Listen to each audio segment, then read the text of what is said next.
have our two Hope Squad advisors. So these are teachers that support the Hope Squad students here at Harlingen South, and they have phenomenal jobs. So okay, let's just introduce yourself to our amazing ambassadors. Hi, welcome to South. We love our school. I'm Veronica Dalvan, and this is my third year as an advisor for this wonderful group that I'm so glad that I said yes to. And it is my partner. My name is Lovelix, Consuelo Lovelix, and this is my first year, even though I wanted to be with them since they started 3 years ago. It is an amazing group, and it's an amazing program. So welcome to South, the best group work. Yes. Thank you both so much for all that you've been. We appreciate. It's a big testament to our advisors when we have our amazing Hope Squad students, because it's a lot. It's a lot. There are already amazing staff members here at South, but to actually have the heart and motivation to work with our kids. We meet at a district level. All of our Hope Squad advisors, we all come together at a district level to make sure, I want to make sure they're supported, because they need to make sure that these guys, our most important people, are supported. And it's a great team of people that are very passionate. So we're very blessed to have them. Thank you so much. Thank you.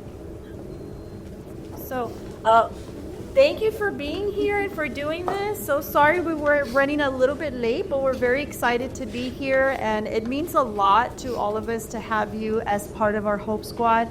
I was just bragging about you to our amazing ambassadors just a few minutes ago, telling them how, to be nominated as a Hope Squad student, your peers nominated you based on trustworthiness, easy to talk to, kindness. Those are the most important characteristics in our leaders. So just knowing that you are definitely leaders on this campus, and we're very appreciative of everything that you do. So we could go ahead and start off. I want to just real quick, if you can just tell us your name and what grade you're in, and what year of Hope Squad is this for you? My name is Valeria Perez. I am a junior, and this is my first year as a Hope Squad member. My name is Marley Garza. I'm a junior, and this is my second year, so Hope Squad. My name is Madsen Olmos. This is my first year as a Hope Squad member, and I'm a junior. My name is Jasmine Nolasco, and this is my first year, and I'm also a junior. Hi, my name is Daniela Seguida. I'm a senior year, and this is my third year being a Hope Squad member. Hi, I'm Kyra Riebling. I'm a senior. This is my second year being a Hope Squad. Hi, my name is Isaiah Hinojosa. I'm a senior. This is my third year being in Hope Squad. Hi, my name is Matthew Soto. I'm a senior. This is my third year being in Hope Squad. Hello, my name is Adrian Zuniga. I'm a senior, and this is my first year being in Hope Squad. Hello, my name is Samantha, and this is my first year being in Hope Squad, and I'm a sophomore. Hi, I'm Kyla Snocosta. This is my first year, and I'm a junior. Hi, my name is Kaylin Champa. This is my first year in Hope Squad, and I'm a sophomore. Good morning. My name is Mariah Gualo. I am a senior, and this is my third year in Hope Squad. Hi, my name is Evelyn Azarela. I'm a junior, and this is my first year at Hope Squad. Hi, my name is Savannah Crixby. I'm a junior, and this is my second year being in Hope Squad. Great. Thank you so much, and thank you for all the work that you guys do to help each other and to help all of the students here at Harlingen South. So I have some questions, and we really just want to learn about your experience as a Hope Squad member. I do want to let you know that not everyone has to answer every question. We do what we call popcorn style, which means if you feel inclined to answer that question, you're more than welcome to speak on any of these questions that we ask. And again, this is very informal. I know it kind of doesn't feel like that right now, right? But please know it is informal. Be comfortable. We just want to really hear about your experience, and we're so, again, grateful for everything that you do for our campuses. So the first question I have is, what inspired you to join Hope Squad, and what does being a Hope Squad member mean to you? Okay, so I wanted to join Hope Squad because back when I was in third grade, my family was very poor, and there was this middle school girl who always rode the bus with me. And she was part of the Hope Squad, and she did the kind gesture of offering me food, so each Friday she would bring me a bag of food from her pantry, and that just really inspired me to be that kind of person. I want to be there for people, and till this day I think about her. But she did a huge impact in my life. Thank you. I feel like being in Hope Squad isn't something that you necessarily join. It is something that is chosen upon you, almost. it is something that is an honor to be in.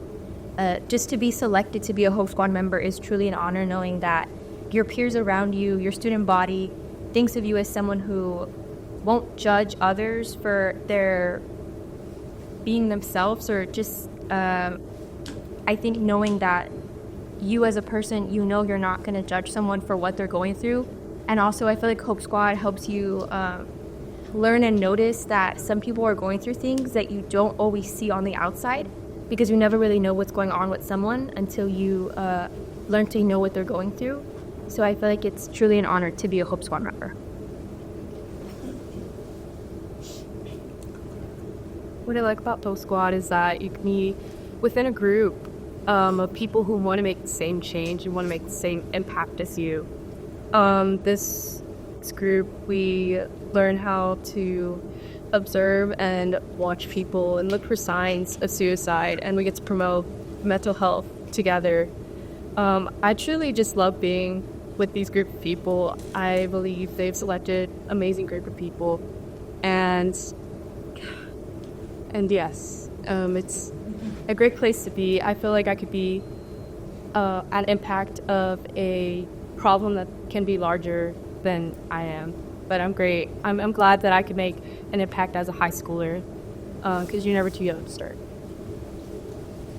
And I have heard actually that students saying that, you know, sometimes when you have a heart for people, right, sometimes you care so much, you have empathy for people, and you kind of sometimes feel like you're the only one that does. But when you all come together as a group, the power and be with other people that are the same way that you and feel the same way that you do, it allow others. So thank you for sharing that. Anybody else?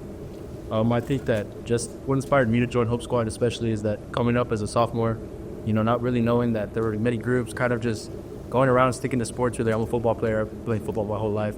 I kind of wanted to see, like, what other groups are there? What can I do to actually put an impact on, not just in the sport world and the physical world, but emotionally? What can I do to my peers to actually help them get through their day, get through life? Because life is challenging. Yes, we're high school kids, but life happens. It's like, you know, there's trials and tribulations and obstacles that we all have to overcome. And I wanted to see, how can I help people? How can I be of service? How can I service my peers?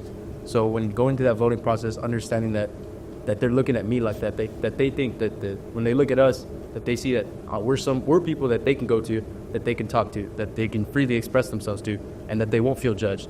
And it's not that so much that they want to get something off their chest or even something like that. It's more of that if they just want to have a conversation with someone, if they just want to have that connection with someone, we're those people that they can go to. We're not here just to help them. We're here just to talk to them, to ask them about their day, because that can go a long way. When you ask someone about their day, even if it was a bad day, a good day, a great day, it goes a long way. And to us, that's what Hope Squad is to us. Thank you. That's a great answer. I appreciate that.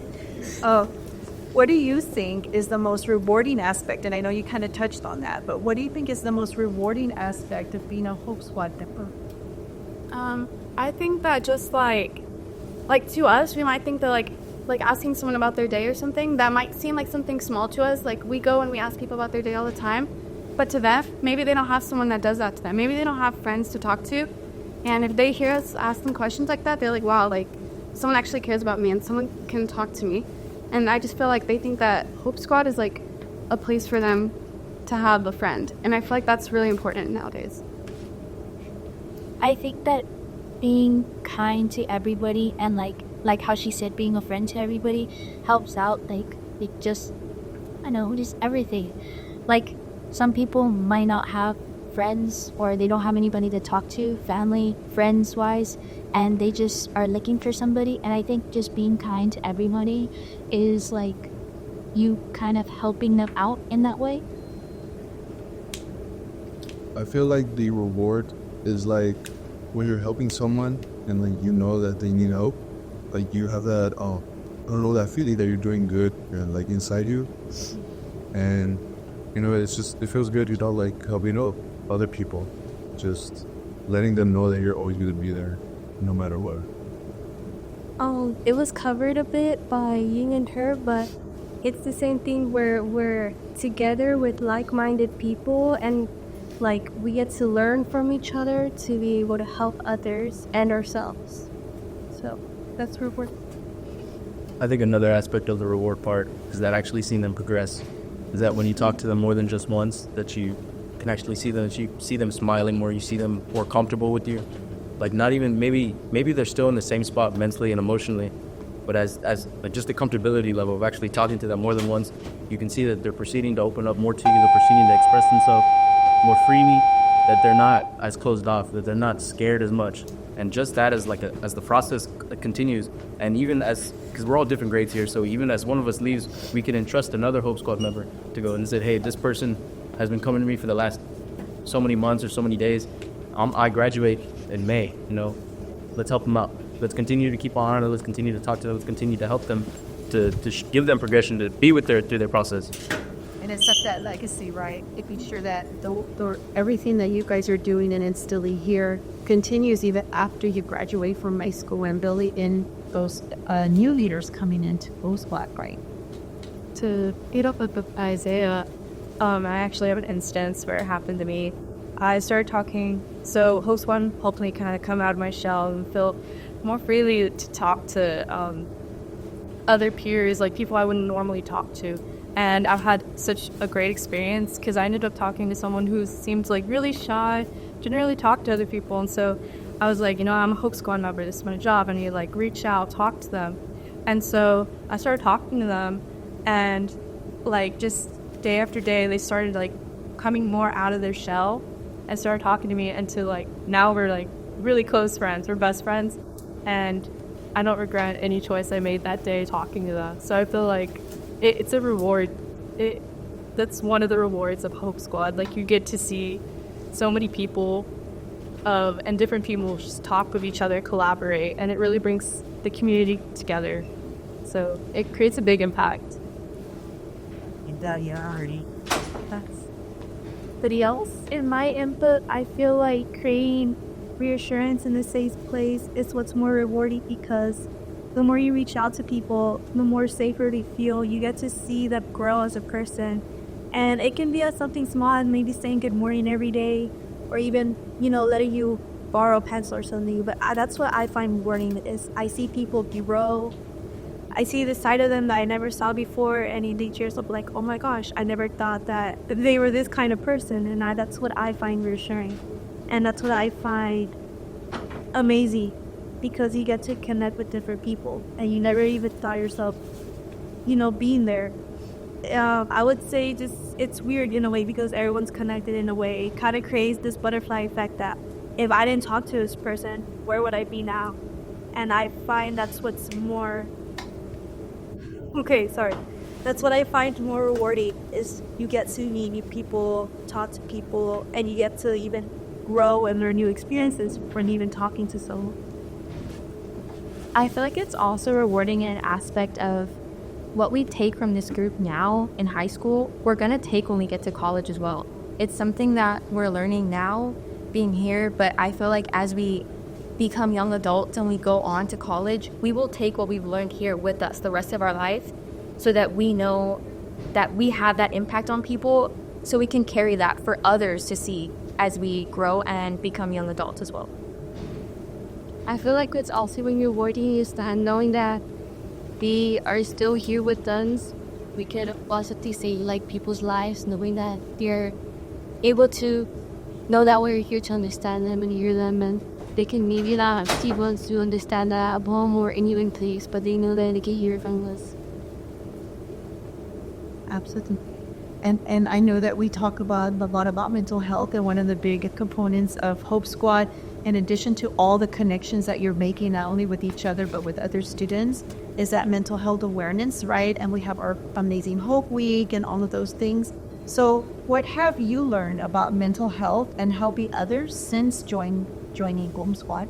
I learned that you never really know what somebody's going through unless you have a conversation with them. You actually get to know them, because they may seem really happy on the outside or really mad or something, but they could be going something that's really taking an effect on how they present themselves. And if you actually get to know them, you'll be able to see what's really going on. I've learned that listening to someone is really helpful. Like just sitting there and letting them talk and letting them tell you what is going on in their life. And I know sometimes it's hard to just sit there and let them talk. You want to say something too, but in reality, I think it's just best for you to listen. And I feel like having someone listen to you is the best thing to help someone out. I feel like that's one thing that I really try to do with my friends is just listen to them, let them talk about their day, if it was good or bad, or just whatever they want to tell me. I'm here to listen, and I think that's one of the things that helps people out the most. Junior year, in one of our meetings, we were faced with reality, and they gave us statistics of what's going on in the U.S., just the U.S. alone. So we did research on we searched at the Cincinnati magazine, and we found out that just alone in the U.S., 19.2% of casualties were caused by suicide in the U.S. alone. And that estimates towards about 50 million people who have taken their lives just because of suicide. And that's why we have a group like this to promote, to stop something like this. And they also did a research within a school, Lakota West High School in Ohio. And they had a lot of reaching out. In the first year, they had Hope Squad, and about 40% of them were just from Hope Squad members, seeing that there are people in their school that needed help, and there was about 15 of them that were emergencies that they needed to take action. So a group like this has really impacted schools in other places, and from that meeting, we learned that we can make an impact just like them, and we want to make an impact just like them. I think another aspect of just learning about mental health is also learning how to check in on yourself. Is learning how that, yes, we're here to help all these people, and we're here to advocate for mental health, but what about us? What about learning the process of processing our own emotions? Because even as human beings, we all go through it where we all shove stuff deep down, and we don't really want to talk about things. We don't want to express ourselves because we'll feel vulnerable or feel weak, or even if it's with someone else, or even if it's about anything. But understanding that if I'm able to help people, I have to be okay first. That I have to check in on myself from day-to-day basis and to process my own emotions and to think. So like I was saying, our advisors do a very great job of advising us, especially telling us that, hey, make sure y'all check in on yourselves first. That if y'all ever need anything, that we understand that, again, this is an amazing group of people. We're all I think we've all known each other for a year plus, maybe. We've all had mutual connections with one another. We've all had friends who are friends of each other. So we all very know of each other. So I think we all have that understanding of that if we ever need something for ourselves, that we can go to a fellow Hope Squad member, or even someone who isn't a Hope Squad member. There's a lot of people that I know that aren't a part of this group that are just like-minded individuals like us that are ready to help. And as far as that advocating for mental health and learning about mental health, one, learning how to check in on yourself, and two, learning the signs of someone who's actively going through a mental health struggle, of learning how when someone is backed off and quiet and not usually acting like themselves, that it doesn't immediately resolve the anger, that it's not because they're angry, because they're sad, but that maybe it's just that they're having a bad day. Maybe it's just they didn't wake up the right way in the morning, and they didn't do their routine. It can be about anything, but understanding that when someone's off, when their energy is off, that it's normal, yes, but that we can go and help them. That we see that, and we're like, hey, how was your day? Are you okay? Do you need anything? Do you need a place to talk? Even the Zen room, we have a Zen room here at South that our counselor started. I think it's a very great room. I don't know if you guys seen it. You guys seen it yet? We're gonna see it after this session. Yeah, it's a pretty cool room. It's dark. They have a sandbox and everything. It's very nice. Not a big sandbox, but it's fun. Yeah, it's a real nice room. You can go in there just to think. I think I've been in there twice. I've been in there 3 times. Yeah, it's a nice room. It's very good. I mean, and just things like that. You know, not to get off topic here, but just things like that. When you see your school setting up stuff like that, you know that they actually care. That people care. That when you have board members and community members coming here to talk to a program like this, that it shows the school, it shows the community that we actually care. That this is a real problem. That the statistics showed, like Mariah said, that even in the state of Texas, among young teens, the last decade and a half, suicide rates have gone up an exponential amount. That it's bad, yes. So groups like this that are here to help our young peers and here just to give a helping hand and to show them that there's people that care. So I think just like that, just knowing the signs and self-checking in on yourself. And you can hear the advocacy in our students here, and so learning that finding your voice and using your voice and being advocates for each other and for mental health. And then I know that you mentioned also going into college and continuing that advocacy. I mean, it's just very inspiring to hear young leaders ready to make change in the world and the places that we know is very important. Right. What one message would you like to convey to our wonderful group here with regards to mental health, Hope Squad, anything else that you'd like to convey to them? I'm sorry, go Okay. It's important to continue to spread mental health awareness because you never know when you could save somebody's life. That's it. I think it's also very important to acknowledge that, like, even as we become adults, that it's normal to feel the way that some teens do. So, like, the tools that we learn as Hope Squad members, we're going to use them in the future, as everyone said. But also, like, checking in on yourself during adulthood is just as important as when you're a teen. So learning these skills and learning that, not that it's normal, but when you feel that way, it's not something like out of the ordinary, like it's gonna happen. And it's important to acknowledge that it's real, like it happens, and now we know the tools to get over it and get through it and ask for help if you need it. Sometimes you just need a spot of hope, like Hope Squad. And at the end of the day, we're all human, and life can get hard. So it's really great to have a program that is the sign of hope. Like, we're here to promote some hope to everyday lives. So, and imagine that this group, this is Point Campus, all of these kids making such impacts on this campus.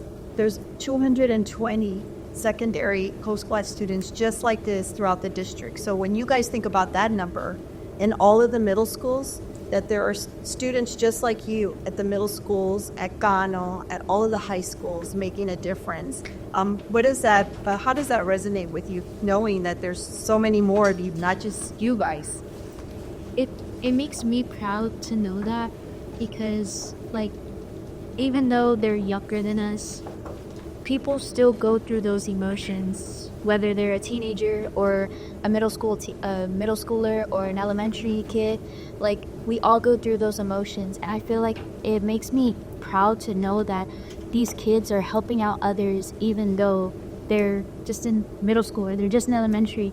But the thing that they don't realize is that Hope Squad is bigger than them, and them helping each other out is, and I don't know, it just makes me really happy to know that they're doing that for each other. Yeah. And we've actually started this year at the elementary, so now we have Hope Squad students at the elementary. So I thank you guys for everything that you do day in, and it's so inspiring for me to be here and listen to everything that you do. Your hearts are there, your leadership is there, and I'm just so proud of everything that you've done. And I'm so excited to see the change you're going to continue to make, not just here, not just in college, but in life. Because as you've mentioned, several of you, that some of the skills that you're learning with our amazing teachers, there's a curriculum, and so they're learning this skill set. And so, starting with the heart for people and then working with that skill set and those tools is very, very impactful. And I wanted to see if anyone in our any of our ambassadors wanted to have any questions. We probably get a couple questions in. Yes? Over. I thank you all for all that you do. It sounds like you're really cultivating a culture of care and compassion at your school. So my question is, for those of you who have been here in longer, 2 or 3 years, do you feel like your peers have gotten nicer because of the work that you're doing? I mean, do you feel like there's a stronger culture of connectedness amongst your peers now that you have sort of embedded this work within the school? There definitely is a sense of a sense of like Comfort I'll say comfort, yes, in each other.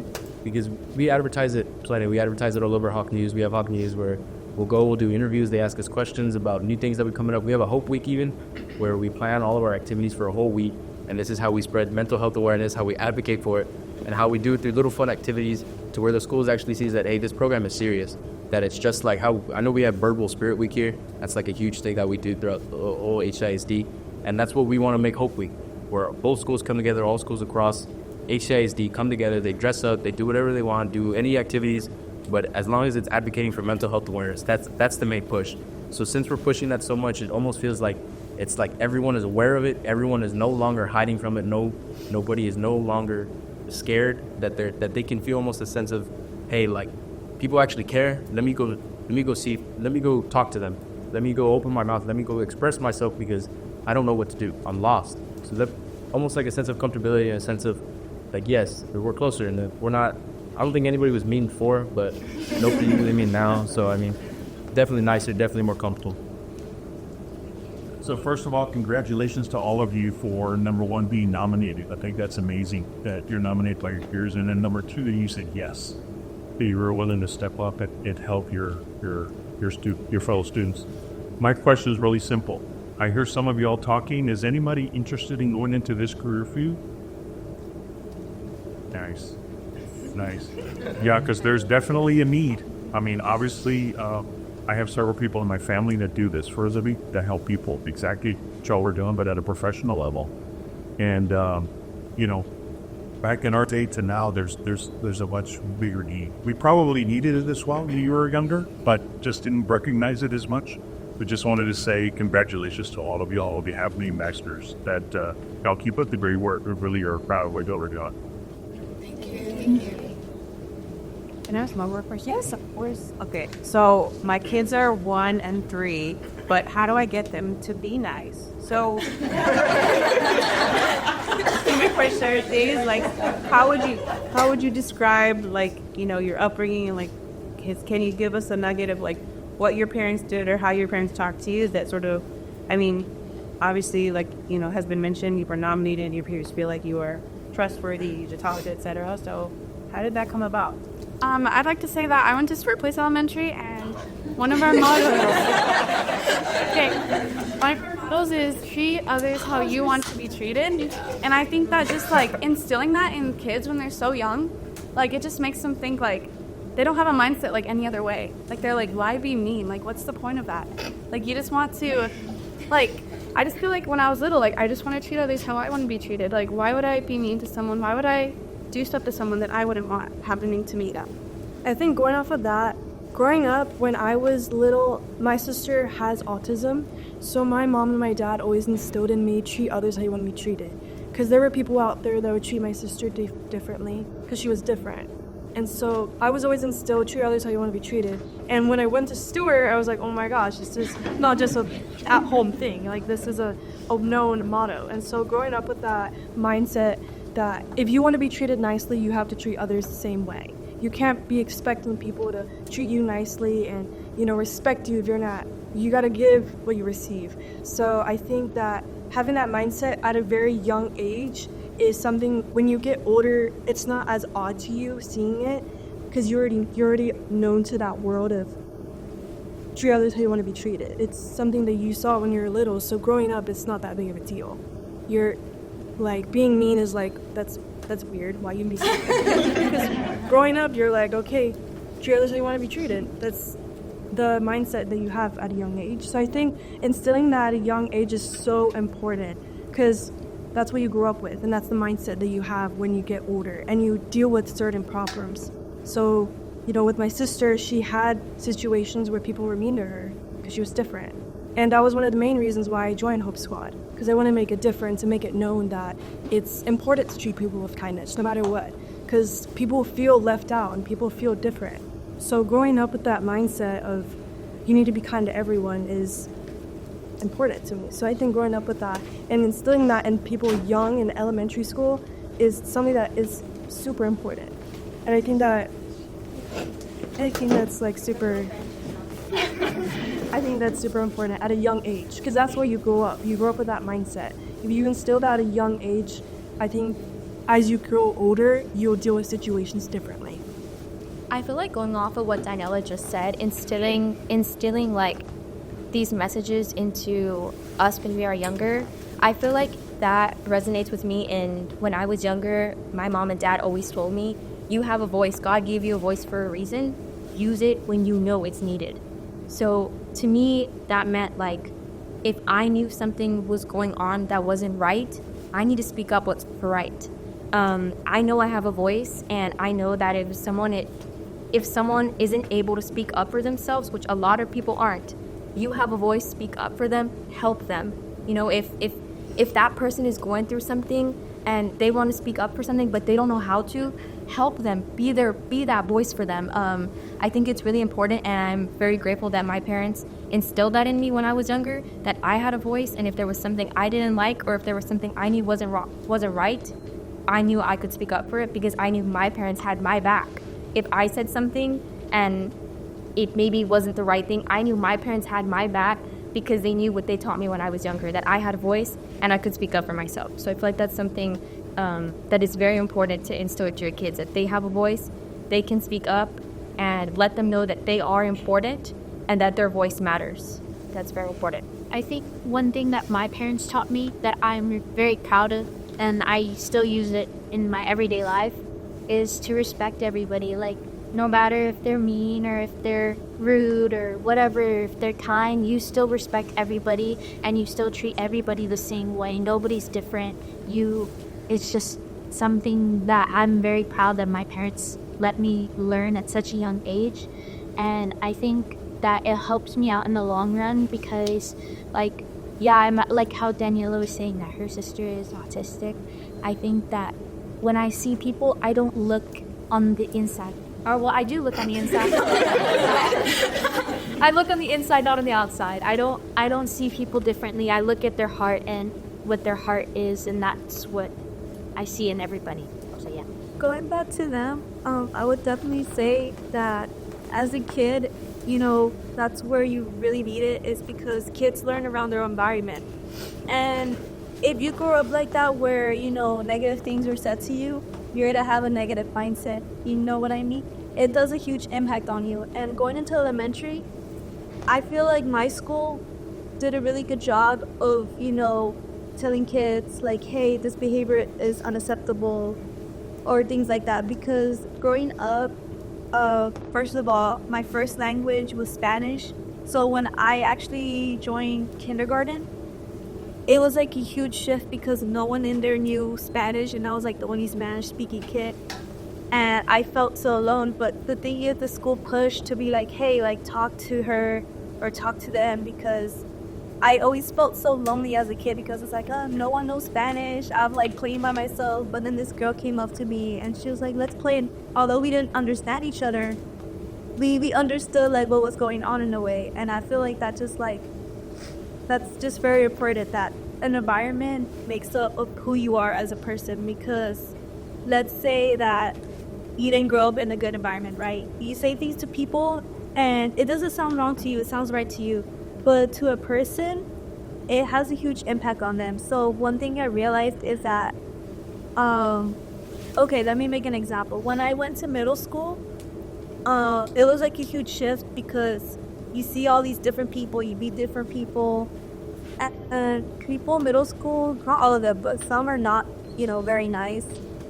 And when you get exposed to that, you know, it brings you down. But you also have to think to yourself, like, wow, like, they don't think that's wrong, right? They don't see any issue with, you know, speaking up about what's on their mind without even thinking that, hey, this can hurt a person. It just really hits you that the environment they grew up in is the way they see the world.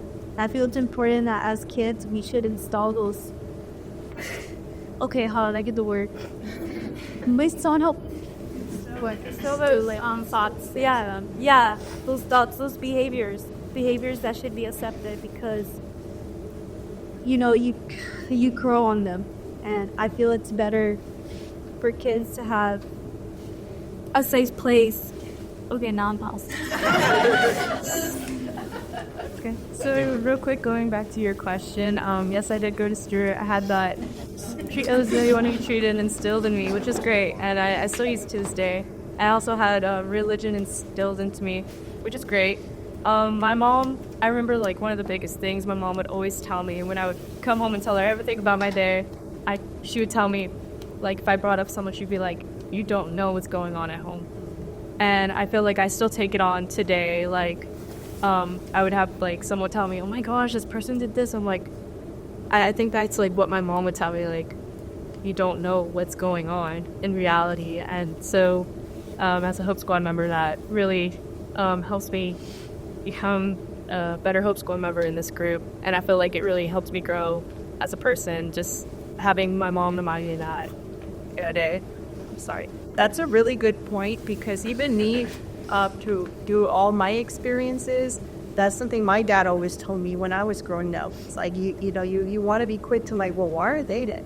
From when I was little, he told me, you don't know what other people are going through. You need to always put yourself in somebody else's shoes, because it's just so easy to be, kind of judgmental. So I'm really glad that you mentioned that, and I think that has a lot. Yes.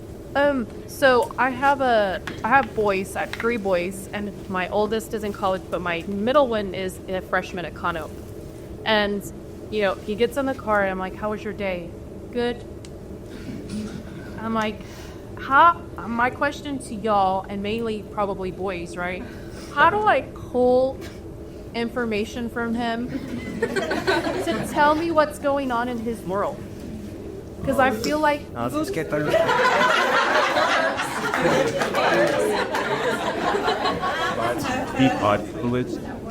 Body language?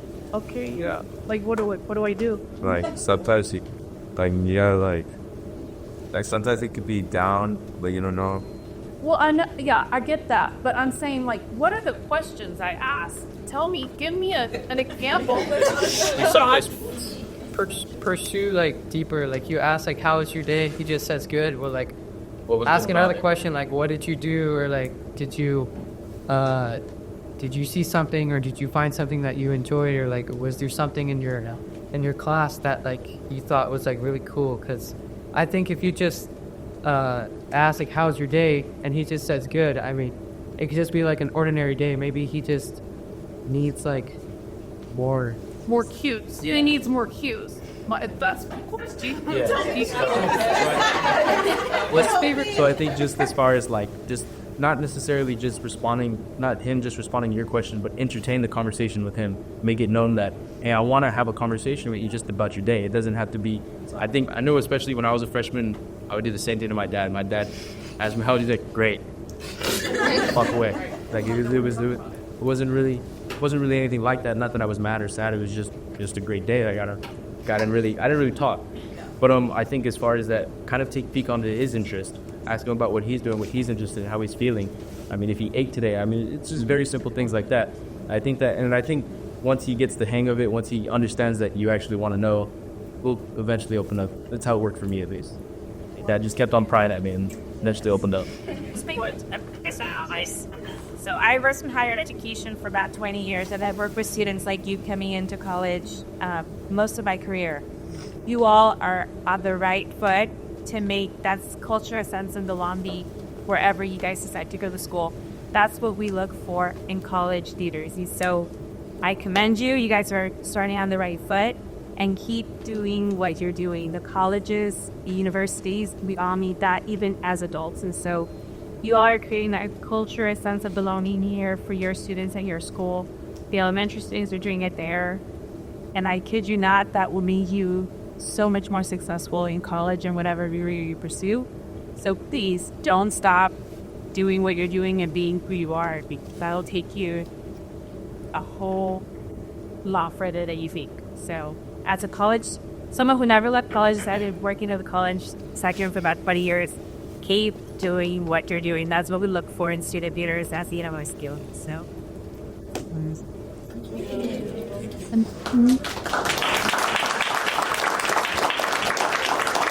I feel so inspired, and I just thank you as well as everyone here for taking the time to speak to us. And like you said, keep doing what you're doing. We're so proud of you. and thank you for everything. So we appreciate you. Thank you.